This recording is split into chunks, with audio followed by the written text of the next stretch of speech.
3 साल का मिशन खत्म होने ही वाला था जब मैं ऑपरेशन की आखिरी रात मारा गया। जब गोली मेरे सीने के आर पार हुई, मैं गोली चलाने वाले को घूरता रहा।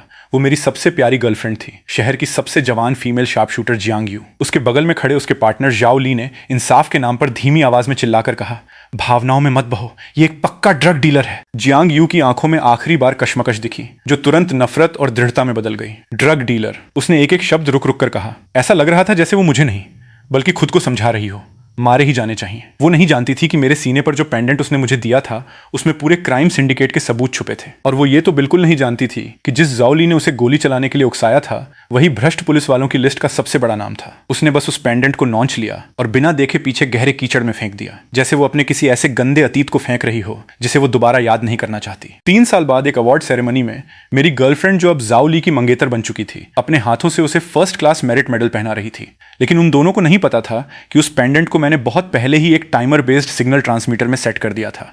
और एक आदमी जो पिछले 3 साल से मुझे ढूंढना नहीं छोड़ा था, उसके फोन पर अचानक बीप की आवाज आई, सिग्नल कनेक्टेड। जब मेरी चेतना उस इलेक्ट्रॉनिक आवाज से जागी तो मैं शहर के ऑडिटोरियम की छत के नीचे हवा में तैर रहा था। स्पॉटलाइट के नीचे जाओ ली अपने नए सूट में काफी शानदार लग रहा था और उसके बगल में खड़ी जियांग यू चांद की तरह शांत और ठंडी लग रही थी। और मैं शेंची, बस एक ऐसा नाम था जिसे 3 साल पहले ही भुला दिया जाना चाहिए था। केस फाइल पर छपा एक ऐसा कलंक जो गद्दारी और भगोड़ेपन की निशानी था। होस्ट की आवाज ऑडिटोरियम में गूंजी, आइए जोरदार तालियों के साथ हमारे हीरो ऑफिसर जाओ ली को स्टेज पर अवार्ड लेने के लिए बुलाते हैं। तालियों की गूंज के बीच जाओ ली गुरूर से स्टेज पर आया। उसने माइक पकड़ा और स्टेज के नीचे खड़ी जियांग यू को प्यार से देखा। 3 साल पहले आज ही के दिन हमने एक बहुत भारी कीमत चुकाई थी। उसने बिल्कुल सही वक्त पर अपने चेहरे पर दुख दिखाते हुए कहा, मेरा साथी शेंची कभी मेरा सबसे भरोसेमंद भाई हुआ करता था। स्टेज के नीचे हंगामा शुरू हो गया। हवा में तैरते हुए मेरी आत्मा को एक चुभन भरा दर्द महसूस हुआ। मुझे सिर्फ इतना याद था कि उस रात मैंने आखिरी बार उसके चेहरे पर एक अजीब सी मुस्कुराहट देखी थी। लेकिन किस्मत से हमारे पास कॉमरेड जियांग यू हैं। जाओ ली की आवाज फिर से ऊंची हो गई। जियांग यू बिना किसी इमोशन के स्टेज पर आई। उसने मिस ली की ट्रे से वो फर्स्ट क्लास मेरिट मेडल उठाया और अपने हाथों से जाओ ली के सीने पर लगा दिया। उसकी हरकत बहुत स्मूथ थी, बिना किसी हिचकिचाहट के। ये सिर्फ मेरे हीरो ही नहीं है बल्कि मेरे पति भी बनने वाले हैं। जियांग यू की आवाज ठंडी थी पर इतनी साफ थी कि हर कोई सुन सके। अगले महीने हम शादी करने वाले हैं। स्पॉटलाइट के नीचे जाओ ली ने जियांग यू को गले लगाया और झुककर उसे किस किया। मैं उन्हें एक दूसरे की बाहों में देखता रहा। मैंने जियांग यू के चेहरे पर वो मुस्कुराहट देखी जो मैंने पहले कभी नहीं देखी थी, एक जीतने वाले की मुस्कुराहट। मेरी आत्मा जैसे बेदर्दी से चीर दी गई हो। 3 साल पहले की उस बरसात की रात का मंजर मेरे दिमाग में तेजी से घूमने लगा। अगले ही पल वो पीछे आने वाले लोगों पर चिल्लाया, जियांग यू शेंची गद्दार है, वो सबूत मिटाना चाहता है। इससे पहले कि मैं कुछ समझ पाता, मैंने बारिश के बीच उस जानी पहचानी आकृति को देखा। जियांग यू ने अपनी बंदूक उठा ली। उसके हाथ हमेशा की तरह बिल्कुल स्थिर थे। ड्रग डीलर मारे ही जाने चाहिए। ये ठंडे शब्द एक भयंकर दर्द के साथ आए। ये इस दुनिया में मेरी सुनी गई आखिरी आवाज थी। उसने मेरी आंखों में देखने की हिम्मत तक नहीं की और आज वो स्टेज पर खड़ी सबकी बधाइयां ले रही थी। मेरे दुश्मन को वो मेडल पहना रही थी जो मेरी जान की कीमत पर मिला था। मैं उनकी लव स्टोरी में बस एक मामूली सा जोकर बनकर रह गया जिसे इंसाफ ने सजा दी। ठीक उसी वक्त एक सफेद बालों वाले आदमी ने ऑडिटोरियम का साइड दरवाजा धक्का देकर खोला। जंगली, मेरा पुराना सिंगल लाइन कॉन्टैक्ट और पुलिस डिपार्टमेंट का अकेला ऐसा इंसान जो मेरे बागी घोषित होने के बाद भी सच्चाई पता लगाने पर अड़ा था। उसके आने से ऑडिटोरियम का शोर शराबा काफी शांत हो गया। वो भीड़ को चीरते हुए गुस्से से लाल पीले हो रहे चीफ के पास गया और अपना बज कर रहा पुराना मोबाइल फोन ऊपर उठाया। स्क्रीन पर नो मैंस लैंड के मैप में एक लाल डॉट ब्लिंक कर रहा था। चीफ, जंगली की आवाज भारी थी। मिल गया, बंजर डॉकयार्ड। जंगली ने अपने कुछ भरोसेमंद पुराने साथियों के साथ मिलकर यहाँ पूरे 3 दिन तक खुदाई की थी। सब कहते थे कि वो पागल हो गया है जो एक साबित हो चुके गद्दार के लिए पुलिस फायर्स की ताकत बर्बाद कर रहा है। मेरी आत्मा एक अनजानी ताकत से खींची चली गई और उस जगह आ गई जहां मैं मरा था। जंगली काफी बूढ़े लग रहे थे। 3 साल पहले वो एक सख्त क्रिमिनल इन्वेस्टिगेशन कैप्टन थे, पर अब मेरे केस की वजह से उन्हें साइड कर दिया गया था और रिकॉर्ड संभालने का एक फालतू काम दे दिया गया था। कैप्टन जांग, सबने बताया तो है कि वो लड़का शेंची कब का पैसे लेकर भाग गया है। आप इतने जिद्दी क्यों हैं? कीचड़ खोदते हुए एक जवान पुलिस वाले ने शिकायत की। जांग ली ने कुछ नहीं कहा, बस अपने फावड़े को और जोर से कीचड़ में मारा। अचानक डंक की एक तेज आवाज आई। फावड़ा शायद किसी सख्त चीज से टकराया था। सब लोग रुक गए। जंगली ने फावड़ा छोड़ दिया और ठंडे कीचड़ की परवाह किए बिना घुटनों के बल बैठकर पागलों की तरह अपने हाथों से मिट्टी हटाने लगे। जल्द ही उंगली की एक हड्डी बाहर आ गई। सबने हैरानी और डर से सांस अंदर खींची। मेरी आत्मा उनके सिरों के ऊपर तैर रही थी, शांति से अपने ही कंकाल को देख रही थी। जंगली की नजरें कंकाल की गर्दन के पास रखे उसके दाएं हाथ पर रुकी थीं। वहां एक मेटल का पेंडेंट शांति से पड़ा था जिसमें से एक हल्की लाल रोशनी ब्लिंक कर रही थी। मैं मरने से ठीक पहले जब कीचड़ में गिरा था तो मैंने अपनी पूरी ताकत से इसे पकड़ लिया था। क्राइम सीन सील करो, उन्होंने चिल्लाते हुए ऑर्डर दिया। टेक डिपार्टमेंट और फोरेंसिक को फौरन यहां बुलाओ। उधर ऑडिटोरियम में सेलिब्रेशन पार्टी चल रही थी। आज का हीरो होने की वजह से जाओली लोगों से घिरा हुआ था। जियांग यू उसके बगल में शांति और एलिगेंस से खड़ी थी और सभी बड़े ऑफिसर्स के टोस्ट का जवाब दे रही थी। कैप्टन जाओ, आप सच में बहुत काबिल हैं। अब पुलिस डिपार्टमेंट का फ्यूचर आप और जियांग यू के हाथों में है। जाओली हंसा तो बड़ी शराफत से, पर उसकी आंखों में छिपा गुरूर साफ झलक रहा था। यह सब जियांग यू की मेहनत है। अगर वो ना होती तो मैं उस गद्दार शेंची के हाथों कब का मारा जा चुका होता। उसने अपना ग्लास उठाया और एक बार फिर सारी तारीफ जियांग यू की तरफ मोड़ दी और साथ ही मुझे नीचा दिखाया। जियांग यू की मुस्कुराहट एक पल के लिए जम सी गई। तभी जाओली का फोन बजा। वो कोने में जाकर फोन सुनने लगा और उसके चेहरे से मुस्कुराहट धीरे धीरे गायब हो गई। तुमने क्या कहा? अब पूरा सीन सील कर दिया गया है? जाओली का चेहरा बिगड़ गया। फोन काटकर वो तेजी से जियांग यू के पास आया और धीमी आवाज में बोला, उस साल शेंची का वो पेंडेंट, तुम श्योर हो ना कि तुमने उसे ठीक से ठिकाने लगा दिया था? कौन सा पेंडेंट? जियांग यू साफ तौर पर भूल चुकी थी। वही जो तुमने उसे दिया था, जिस पर तुम्हारे नाम के इनिशियल्स लिखे थे। जाओली की आवाज में घबराहट साफ झलक रही थी। जियांग यू का चेहरा अचानक सफेद पड़ गया। उसे याद आ गया, वो चीज जिसे उसने अपने हाथों से नौच कर कीचड़ में फेंक दिया था। मैंने फेंक दिया था। उसकी आवाज थोड़ी कांप रही थी। उस वक्त हालात इतने खराब थे कि मैंने बस पीछे की तरफ फेंक दिया था। फेंक दिया था? जाओली की आवाज अचानक तेज हो गई, जिससे आसपास के लोग उन्हें देखने लगे। उसे तुरंत अपनी गलती का एहसास हुआ। उसने खुद को संभाला और अपनी आवाज नरम कर ली। डरो मत, एक टूटा हुआ पेंडेंट कुछ साबित नहीं कर सकता। अगर शेंची मिल भी गया तो क्या? उसने गद्दारी की थी, ये सच्चाई कोई नहीं बदल सकता। वो होठों से तो तसल्ली दे रहा था, पर उसकी आंखों में एक गहरी और ठंडी नफरत दिख रही थी। जंगली उस कंकाल और पेंडेंट को रातों रात पुलिस स्टेशन ले आए। जंगली फोरेंसिक रूम के दरवाजे पर बैठे एक के बाद एक सिगरेट पीते रहे। जल्द ही फोरेंसिक डॉक्टर लाओ जंग बाहर आए। रिजल्ट आ गया है, ये शेंची से मैच करता है। लाओ वांग ने एविडेंस बैग में रखी एक गोली जंगली को दी। जंगली की आंखें हैरानी से सिकुड़ गईं। पूरे सिटी पुलिस डिपार्टमेंट में इस स्पेशल बुलेट को इस्तेमाल करने की परमिशन सिर्फ एक ही शार्प शूटर के पास थी, जियांग यू। जंगली ने उस ठंडी बुलेट को इतनी कस के पकड़ा कि उनकी उंगलियां सफेद पड़ गईं। उन्होंने कुछ नहीं कहा और पलट कर चल दिए। दूसरी तरफ झाओ ली और जियांग यू उसके पेरेंट्स के साथ खाना खा रहे थे। स्याओ जो, अब आगे से हमारी यू यू का ख्याल रखना। जियांग यू की मां बहुत खुश थी और लगातार जो ली को खाना परोस रही थी। आंटी, आप चिंता मत कीजिए, मैं जरूर रखूंगा, जोली ने बहुत तहजीब से जवाब दिया। यू यू ने पहले ही बहुत दुख झेले हैं, खासकर उस कमीने शेंची से इतने लंबे वक्त तक धोखा खाकर। जियांग यू के पिता ने भी हाँ में हाँ मिलाई। उस पापी का जिक्र मत करो। मैं तो शुरू से ही खिलाफ था कि यू यू उसके साथ रहे। एक अनाथ जो बचपन से सड़कों पर आवारागर्दी करता रहा हो, उसमें क्या अच्छाई हो सकती है? शुक्र है उसकी सच्चाई जल्दी सामने आ गई, वरना हमारी यू यू की पूरी जिंदगी बर्बाद हो जाती। जियांग यू सिर झुकाए खामोशी से अपने बाउल का खाना इधर उधर कर रही थी। उसके गले से एक निवाला भी नहीं उतर रहा था। मॉम, डैड, बस कीजिए। क्यों बस करें? जियांग की मां ने अपनी आवाज ऊंची की।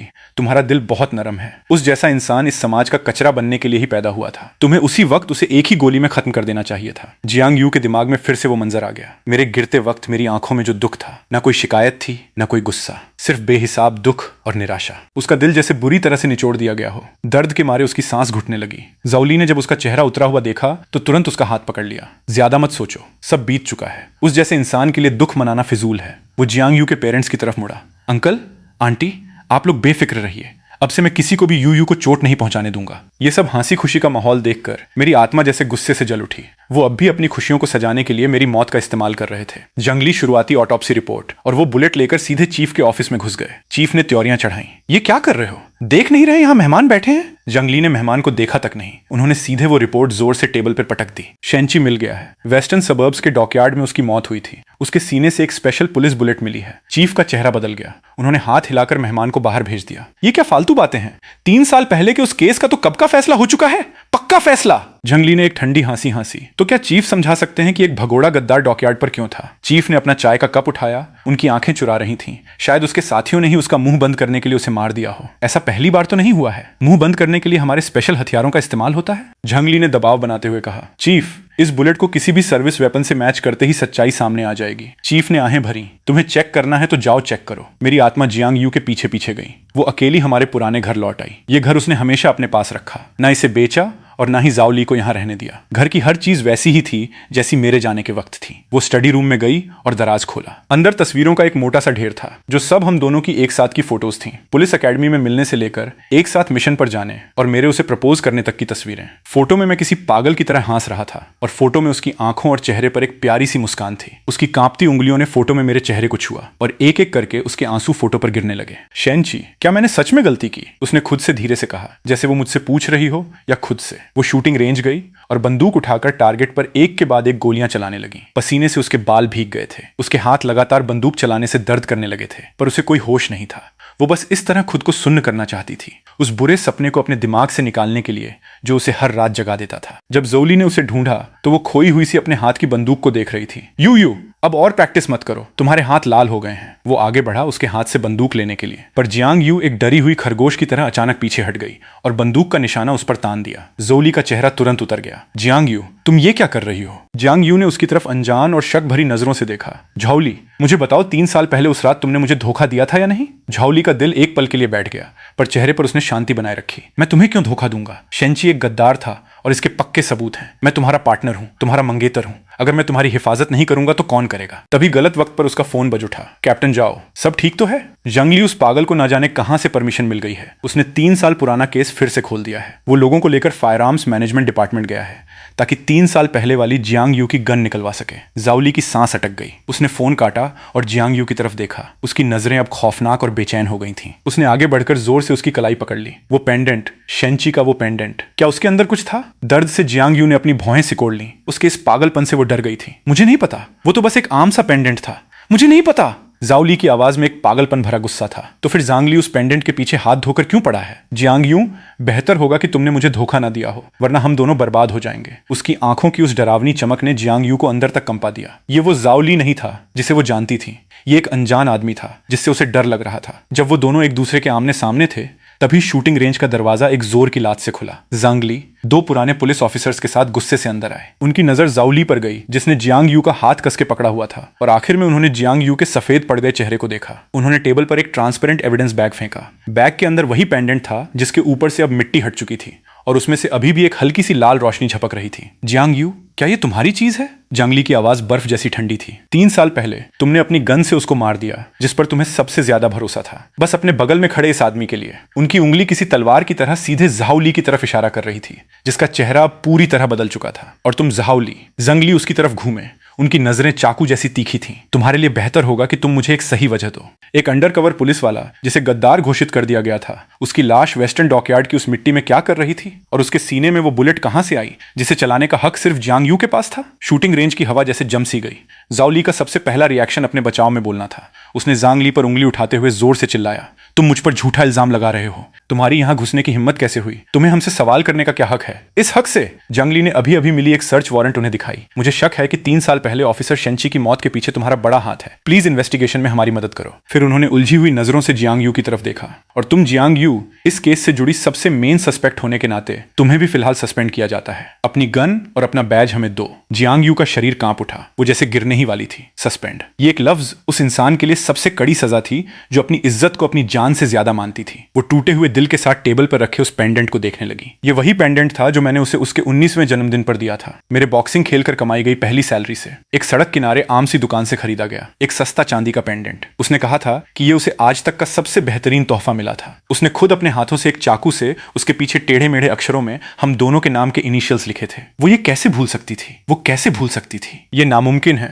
जाओली ने उस एविडेंस बैग को पकड़ा जैसे वो कुछ चेक करना चाहता हो। जब उसने उस पेंडेंट के पीछे उस जाने पहचाने निशान को देखा तो उसका चेहरा पूरी तरह से सफेद पड़ गया। उसने उस पेंडेंट को अचानक टेबल पर फेंक दिया जैसे वो कोई जलता हुआ आग का टुकड़ा हो। एक टूटा हुआ पेंडेंट क्या साबित कर सकता है? शेंची गद्दार ही था। ये केस कब का बंद हो चुका है। वो अभी भी आखिरी कोशिश कर रहा था बचने की। केस बंद हुआ या नहीं ये तुम तय नहीं करोगे। जांगली ने उसकी तरफ ठंडक से घूरते हुए कहा। टेक डिपार्टमेंट के लोग इस पेंडेंट की माइक्रोचिप से डेटा रिकवर कर रहे हैं। मुझे लगता है रिजल्ट जल्दी ही सामने आ जाएगा। जांगली असल में उसके साथ खेल रहे थे। उस पेंडेंट का मेन काम सिर्फ सिग्नल भेजना था और उसकी स्टोरेज बहुत कम थी। 3 साल तक मिट्टी में गड़े रहने के बाद उसमें से डेटा कब का खत्म हो चुका होगा। पर जाओली को यह नहीं पता था। वो सिर्फ इतना जानता था कि इस पेंडेंट के अंदर वही राज छुपा है जो उसने अपने हाथों से दफनाया था। एक ऐसा राज जो उसे हमेशा के लिए बर्बाद कर देगा। डर किसी बेल की तरह उसके दिल से लिपट गया। उसने अब नाटक करना छोड़ दिया। उसने हैरानी में खड़ी जियांग यू को खींचा और बाहर ले जाने लगा। हम यहां से जा रहे हैं। इस पागल बुढ़े की एक भी बात का विश्वास मत करो। जांगली ने उसे रोका नहीं, बस आराम से उसके पीछे से एक बात और कह दी। तुम भाग नहीं पाओगे। मैं जाओली की डर के मारे भागती हुई पीठ देखता रहा और जियांग यू उसके खींचने की वजह से लड़खड़ाती हुई चल रही थी। असली खेल अब शुरू हुआ था। जाओली और अपने होने वाले घर में वापस आने के बाद उसने आखिरकार अपना हर मुखौटा उतार फेंका। एक जोर की आवाज के साथ उसने जियांग यू को सोफा पर फेंक दिया। तुम बेवकूफ औरत, मैंने पहले ही कहा था कि शेंची की सारी चीजें फेंक दो। तुमने मेरी बात क्यों नहीं मानी? क्यों? जियांग यू जोर से गिरने की वजह से चकरा गई। उसके हाथ टेबल पर टकराए जिससे वहां निशान पड़ गया। उसने जाओली का ऐसा डरावना चेहरा पहले कभी नहीं देखा था। मुझे लगा था कि वो जरूरी नहीं था। उसकी आवाज रोने वाली हो गई थी। जरूरी नहीं था? जाओली गुस्से में हंसने लगा। उसने जियांग यू का कॉलर पकड़ा और उसे ऊपर खींचा। क्या तुम जानती हो कि तुम्हारे इस जरूरी नहीं था के चक्कर में हमारा सब कुछ खत्म हो गया है? मैंने यहां तक पहुंचने के लिए 3 साल मेहनत की है। मैंने तुम्हें कितनी मुश्किल से उस मरे हुए आदमी की परछाई से बाहर निकाला था, और अब तुम इस सब पर पानी फेरने वाली हो? उसकी थूक जियांग यू के चेहरे पर उड़ रही थी, जिससे उसे बहुत घिन आ रही थी। छोड़ो मुझे! जियांग यू ने उसे जोर से पीछे धक्का दिया। उसकी आंखों में डर और नफरत भरी थी। तुमने मुझे धोखा दिया। शुरू से लेकर आखिर तक तुमने मुझे धोखा दिया। धोखा? जाओ लाई ठंडी हंसी हंसा। जियांग यू, तुम खुद को इतना मासूम मत बताओ। अगर तुम इस बात से न चिढ़ती कि शेंची को तुमसे ज्यादा अहमियत मिलती थी, अगर तुम हमेशा दूसरों से तारीफ पाने की भूखी ना होती, तो क्या तुम इतनी आसानी से मेरी बात मान लेती? गोली तुमने चलाई थी। अपने बॉयफ्रेंड को अपने हाथों से तुमने मारा था। मैंने तो तुम्हें बस एक वजह दी थी। उसका एक एक लफ्ज चाकू की तरह जियांग यू की सबसे कमजोर नस पर वार कर रहा था। वो जमीन पर गिर पड़ी। उसका चेहरा कागज की तरह सफेद हो गया था। वो इस बात से परेशान रहती थी कि मेरे साथ ट्रेनिंग करने के बाद भी उसे कभी सबसे खतरनाक और बड़े मिशंस नहीं मिलते थे। उसे बस छोटे मोटे काम करने पड़ते थे। वो खुद को कोसती थी कि इतनी मेहनत करने के बाद भी वो कभी शांत नहीं रह पाती थी और कोई उसकी तारीफ नहीं करता था। उसे खुद को साबित करने की बहुत ज्यादा ललक थी। मैं बड़ी ठंडक से ये सब देख रहा था। जाओली ने सही कहा था। उसने सिर्फ चिंगारी लगाई थी, लेकिन उस बम को खुद जियांग यू ने ब्लास्ट किया था। जियांग यू कन्फाइनमेंट रूम में जांग ली के सवालों का सामना कर रही थी। वहां कोई कैमरा नहीं था, बस वो दोनों थे। यू, हमें एक दूसरे को जानते हुए कितने साल हो गए? उनकी आवाज में एक थकान थी। पुलिस एकेडमी से लेकर अब तक पूरे 10 साल। जियांग यू ने सर झुकाए रखा और उसकी आवाज बहुत धीमी थी। 10 साल। जांग ली ने एक आह भरी। मैंने तुम्हें और शेंची को आगे बढ़ते हुए देखा है। मैं हमेशा मानता था कि तुम दोनों का अंजाम सबसे बेहतरीन होगा। जियांग यू के कंधे तेजी से कांपने लगे। कैप्टन जांग, मैं 3 साल पहले उस रात आखिर क्या हुआ था? जंगली ने उसे टोकते हुए कहा। मुझे वो नहीं सुनना जो फाइल्स में लिखा है, मैं तुम्हारे मुंह से सुनना चाहता हूँ। जियांग यू ने अपना सिर उठाया। उसकी आंखें आंसुओं से धुंधली हो गई थीं। उसने रुक रुक कर कहानी बताना शुरू की। झौली के इमरजेंसी कॉल आने से लेकर डॉकयार्ड तक पहुंचने की बात, जाओली के मुझे गद्दार बताने से लेकर मेरे हाथ उठाकर किसी चीज को निकालने की कोशिश करने की बात। उसने मुझसे कहा था कि शेंची एक बम फोड़ने वाला है और सबको अपने साथ मार डालेगा। उसने कहा था कि वहां सिर्फ मैं ही थी जो उसे रोक सकती थी। उसने कहा था कि मेरा फर्ज लोगों की जान बचाना और जुर्म को खत्म करना है। उस वक्त मेरा दिमाग बिल्कुल सुन्न पड़ गया था। मुझे बस इतना पता था कि मैं उसे ऐसा करने नहीं दे सकती थी। वो दर्द में अपना सिर पकड़कर रोने लगी। जंगली बिना कुछ कहे शांति से सुनते रहे। जब वो थोड़ी शांत हुई तो जंगली ने अपनी जेब से एक छोटा सा प्लेयर निकाला और प्ले बटन दबा दिया। उसमें से मेरी पहचानी हुई आवाज आई। कैप्टन जांग, मछली जाल में फंस चुकी है। जाओली मेरे साथ है। ऑपरेशन क्लोज कीजिए। ये मेरा उनके लिए छोड़ा गया आखिरी वॉइस मैसेज था। छोटा और साफ, उस मिशन के पूरा होने की खुशी से भरा हुआ। जियांग यू का रोना अचानक रुक गया। उसने हैरानी से अपना सिर उठाया और बिना पलकें झपकाए उस प्लेयर को देखने लगी। नहीं, ये सच नहीं है। ये शेंची ने ऑपरेशन से ठीक 5 मिनट पहले मुझे भेजा था। जांग ली की आवाज खौफनाक हद तक शांत थी। जिस मछली की वो बात कर रहा था वो ड्रग माफिया का बॉस था, और ऑपरेशन क्लोज करने का मतलब था कि हम अरेस्ट करने के लिए तैयार थे। तो अब तुम मुझे बताओ कि जिस अंडरकवर कॉप का मिशन पूरा होने वाला हो वो आखिर गद्दारी क्यों करेगा? एक हीरो जिसे अपना नाम वापस मिलने वाला था, वो कुर्सी पर बेजान सी होकर ढेर हो गई। धोखा। शुरू से लेकर आखिर तक सब एक बहुत बड़ा धोखा था। उसे लगा कि उसने एक गद्दार को मारा है, पर असल में उसने अपने हाथों से एक हीरो की जान ले ली थी। एक हीरो जिसे वो कभी सबसे ज्यादा प्यार करती थी। कन्फाइनमेंट रूम में एक दर्दनाक चीख गूंज उठी जो बेहिसाब, पछतावे और निराशा से भरी थी। एक डिपार्टमेंट से आखिरकार खबर आ ही गई। पेंडेंट के अंदर की चिप बुरी तरह डैमेज हो चुकी थी, लेकिन चमत्कारिक रूप से सबसे जरूरी ऑडियो क्लिप को रिकवर कर लिया गया था। यह सिर्फ 30 सेकंड का ऑडियो था, पर सब कुछ पलट कर रख देने के लिए काफी था। इमरजेंसी मीटिंग रूम में सिटी पुलिस डिपार्टमेंट के सभी बड़े अफसर मौजूद थे। चीफ का चेहरा गुस्से से इतना तमतमाया हुआ था कि जैसे उससे पानी टपकने लगेगा। जंग ली ने खुद प्ले बटन दबाया। बारिश के शोर के बीच सबसे पहले मेरी आवाज आई। झाओली, काम हो गया है। सारे सबूत इसके अंदर हैं। कैप्टन जांग को इन्फॉर्म कर दो। इसके तुरंत बाद झाओली की ठंडी और खौफनाक हंसी गूंजी। शेंची, तुम सच में बहुत नादान हो। मेरी आवाज में हैरानी थी। तुम्हारे कहने का क्या मतलब है? मेरी बात पूरी होने से पहले ही झाओली की तेज चिल्लाहट ने मुझे टोक दिया। जियांग यू, शेंची गद्दार है। एक तेज गोली चलने की आवाज के साथ कुछ सेकंड बाद रिकॉर्डिंग में जियांग यू के दबाए हुए रोने की आवाज और जाओली के उसे तसल्ली देने की आवाज आई। रो मत, तुमने सही किया। तुमने एक मुजरिम को मारकर हम सबकी जान बचाई है। ऑडियो खत्म हो गया। पूरे मीटिंग रूम में शमशान जैसी शांति छा गई। हर कोई इस बेरहम सच्चाई से इतना हैरान था कि किसी के मुंह से एक लफ्ज नहीं निकल रहा था। उन्होंने पहले जाओली और जियांग यू की जितनी तारीफ की थी, अब वे उतने ही गुस्से और शर्मिंदगी में थे। जांग ली ने कुछ नहीं कहा, बस चुपचाप मेरी पुलिस आईडी वाली फोटो मीटिंग टेबल के ठीक बीच में रख दी। फोटो में मेरी मुस्कान चमकदार और मेरी आंखें बिल्कुल साफ थीं। फौरन लेवल 1 वांटेड ऑर्डर जारी करो, चीफ ने टेबल पर हाथ मारते हुए कहा। उनकी आवाज गुस्से से कांप रही थी। झाओलाई को अरेस्ट करो, तुरंत एक प्रेस कॉन्फ्रेंस की तैयारी करो। हम शेंची की बेगुनाही के कर्जदार हैं, हम उसे एक माफी के कर्जदार हैं, और हम पूरे शहर के लोगों को एक सच्चाई बताने के कर्जदार हैं।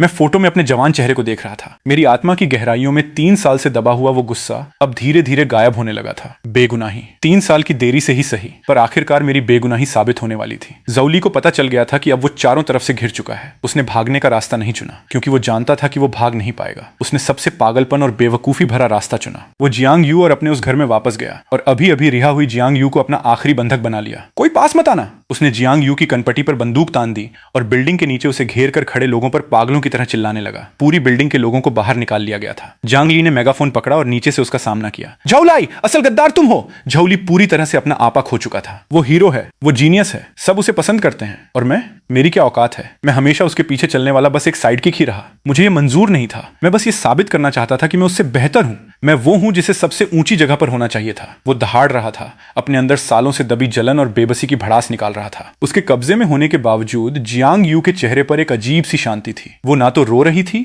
और ना ही उसने कोई विरोध किया। वो बस अपने सामने खड़े इस भयानक चेहरे वाले आदमी को देख रही थी। वो आदमी जिसे उसने अपनी पूरी जिंदगी सौंपने के लायक अपना मंगेतर समझा था। असल में वो और जोलाई एक ही जैसे लोग थे। दोनों की ही आंखों पर एक गहरी पट्टी बंधी थी और दोनों ही शोहरत की भूख में शैतान बन चुके थे। जोली, वो अचानक बोली। उसकी आवाज धीमी पर बिल्कुल साफ थी। तुम हार गए। जोली एक पल के लिए चौंक गया और इसी 1 मिलीसेकंड के अंदर जियांग यू तेजी से घूमी और एक फुर्तीला साइड ग्रेप मूव दांव चला। ये वो दांव था जो मैंने कभी उसके हाथों को पकड़कर उसे सिखाया था। उसने मेरे ही सिखाए तरीके से मेरी जान लेने वाले कातिल को चित कर दिया। जोली के हाथ से बंदूक छिटक कर गिर गई। पहले से ही घात लगाए बैठे स्वाट टीम के जवान दरवाजा तोड़कर अंदर घुस आए और उसे जमीन पर कसकर दबा दिया। सब कुछ खत्म हो गया। जियांग यू ने हाथों में हथकड़ी लगे और पागलों की तरह गालियां बकते हुए जाओ ली को सूनी आंखों से देखा। उसके चेहरे पर ना कोई जीतने की खुशी थी और ना ही आजादी का कोई सुकून। उसे बस बहुत ठंड लग रही थी, एक ऐसी अंतहीन ठंड जो उसकी हड्डियों तक घुस रही थी। मेरे दिल में बची आखिरी उलझन भी हवा हो गई, चाहे वो प्यार हो या नफरत। जिस पल उसने गोली चलाई थी उसी पल हमारे बीच सब कुछ खत्म हो गया था। सिटी पुलिस डिपार्टमेंट ने मेरे लिए एक बहुत ही शानदार मेमोरियल सर्विस का आयोजन किया। शहर का लगभग हर इंसान वहां आया था। काली वर्दियों ने मिलकर खामोशी का एक समंदर बना दिया था। ऑडिटोरियम के ठीक बीच में मेरी एक बड़ी सी तस्वीर टंगी थी। मैं पुलिस की वर्दी पहने चमकती हुई मुस्कान के साथ दिख रहा था, जैसे मैं कभी गया ही न हूं। चीफ ने खुद मेरे लिए शोक संदेश पढ़ा। उनकी आवाज कई बार रुंध गई। उन्होंने मुझे मरणोपरांत फर्स्ट क्लास हीरो मॉडल के टाइटल से सम्मानित करने का ऐलान किया और मेरा नाम पुलिस हीरोज की दीवार पर सबसे ऊपर उकेरा गया। मेरी वजह से जिन जिन लोगों पर असर पड़ा था उन सबको इंसाफ मिल गया। जंगली को उनकी पुरानी पोस्ट वापस मिल गई और वो फिर से क्रिमिनल इन्वेस्टिगेशन टीम के कैप्टन बन गए। उन्होंने मेरी तस्वीर के सामने पूरे सम्मान के साथ सल्यूट किया। शांति से आराम करो। इस कम बोलने वाले आदमी की आंखें इतनी लाल थीं जैसे उनमें से खून टपकने वाला हो। मेरी आत्मा ऑडिटोरियम के ऊपर तैर रही थी। इस देरी से मिले सम्मान को देखकर मेरे दिल में कोई खुशी नहीं थी, बल्कि सब कुछ देख लेने के बाद वाली एक गहरी शांति थी। सब कुछ बहुत अच्छा था, बस मैं अब कभी वापस नहीं जा सकता था। जियांग यू मेरी मेमोरियल सर्विस में नहीं आई। उसे पुलिस फार्स से निकाल दिया गया था। उस पर कोई क्रिमिनल चार्ज नहीं लगाया गया, लेकिन निकाला जाना उसके लिए सबसे बड़ा दर्द था। उसने हमारा वो पुराना घर बेच दिया और साथ ही जहुली के दिए हुए घर और गाड़ी को भी बेच दिया। वो बिल्कुल चुपचाप अकेली ही इस शहर को छोड़कर चली गई। मुझे लगा था कि मैं अब उसे कभी नहीं देख पाऊंगा, लेकिन आधे साल बाद जब मेरी आत्मा एक दूर दराज के पहाड़ी इलाके में भटक रही थी, तब मैंने उसे एक पुराने और जर्जर से होप प्राइमरी स्कूल में देखा। उसने अपने लंबे बाल काट लिए थे। वो बिना किसी मेकअप के बिल्कुल सादे सूती कपड़े पहने हुए थी। वो कभी शांत और गुरूर से भरी हुई फीमेल शार्प शूटर हुआ करती थी, जो अब एक मामूली सी गांव की टीचर बन चुकी थी। उसके चेहरे पर अब वो तेज और आक्रामक चमक नहीं थी। उसकी जगह एक गहरी उदासी से भरी नरमी ने ले ली थी। वो बच्चों को एक कहानी सुना रही थी, एक पुलिस वाले की कहानी। एक बार की बात है, एक बहुत बहुत बहादुर पुलिस वाला भैया था। वो अकेला एक बहुत ही खतरनाक जगह पे गया और बुरे लोगों से पूरी चालाकी और बहादुरी के साथ लड़ा। उसकी आवाज बहुत हल्की और धीमी थी। फिर बाद में उसकी सबसे अच्छी दोस्त, एक पुलिस वाली दीदी ने बुरे लोगों के झूठ में आकर उसे गलत समझ लिया। उसने उस पुलिस वाले भैया को चोट पहुंचाई जो उससे सबसे ज्यादा प्यार करता था। फिर क्या हुआ? उसके बाद क्या हुआ? एक बच्चे ने अपना सिर उठाकर पूछा। जियांग यू की आंखें लाल हो गईं। उसने अपना सिर नीचे किया और हल्के से उस बच्चे के सिर पर हाथ फेरा। फिर क्या हुआ? वो पुलिस वाला भैया आसमान का तारा बन गया ताकि हमेशा सबकी हिफाजत कर सके। और वो दीदी जिससे गलती हुई थी, वो अपनी पूरी जिंदगी उस भैया के उन अधूरे कामों को करने में लगा देगी जो वो नहीं कर पाया। उसने सिर उठाया और खिड़की के बाहर देखने लगी और बिना किसी आवाज के उसके आंसू छलक पड़े। मैं खामोशी से उसकी आंखों में वो पछतावा और दर्द देख रहा था। शायद यही उसके लिए सबसे अच्छी सजा थी, उसे हमेशा के लिए अपनी गलती के बोझ तले जिंदा रखना, ताकि वो अपनी बची हुई जिंदगी इसी प्रायश्चित में गुजार दे। जंगली मेरी कब्र पर आने वाले अकेले और रेगुलर इंसान बन गए थे। वो हर कुछ दिनों में एक बार आते, अपने साथ शराब की एक बोतल और एक पैकेट मूंगफली लाते। वो मेरे कब्र के पत्थर के सामने बैठकर बहुत देर तक खुद से ही बातें करते रहते। वो बताते कि टीम में आए नए लड़कों को संभालना कितना मुश्किल है, बताते कि हाल ही में उन्होंने कौन सा नया बड़ा केस सॉल्व किया है, और बताते कि उनकी बेटी ने आखिरकार पुलिस एकेडमी पास कर ली है और अब उनके नक्शे कदम पर चलने वाली है। वो कहते, शेंची तू भी कमाल का लड़का है। मरने के बाद भी चैन से नहीं बैठा। मुझे इतना बड़ा बखेड़ा खड़ा करना पड़ा, पर तू बेफिक्र रह। टीम का माहौल अब बिल्कुल साफ हो गया है। जो सफाई तूने अपनी जान देकर की है, हम उसकी हिफाजत करेंगे। वो थोड़ी शराब जमीन पर गिराते और एक घूंट खुद पीते। अगले जन्म में कोई अच्छी सी लड़की ढूंढना और आराम से एक सेफ और सुकून भरी जिंदगी बिताना। मैं हंस पड़ा। मरने के बाद ये मेरी पहली सच्ची हंसी थी, एक बिल्कुल साफ राहत